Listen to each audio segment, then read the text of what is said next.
Hello everyone and welcome to my YouTube channel. Today we are going to discuss about how to clear pending payments on your iPhone iOS 26.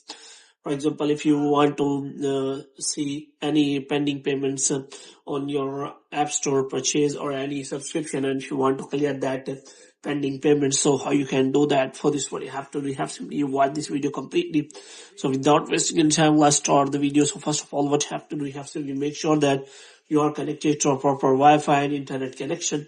And after that, what you have to do next is you have to simply go to settings. So here you have to simply go to general. So in general, you have to scroll it down until you find the option of transfer or reset iPhone. And here you have to click on reset and you have to reset all of your network settings.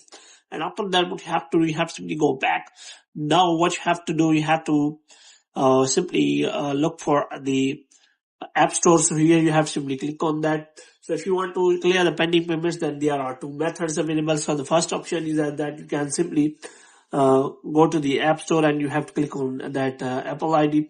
And here you have to simply look for the settings like subscription, purchase history, and all the options available here. So you have to make sure about that. So you have to simply click on subscription. So if you find any pending payments, then you can simply click on that pending payments and you have to simply clear the pending payments from here. So after that, pending payments clear, you will be able to change your payment method. So if you want to change payment method, then you have to simply clear all the pending payments from here. So the second option is that you have to simply go to settings again and you have to click on name or Apple ID and you have to click on media and purchase and you have to click on view account here again.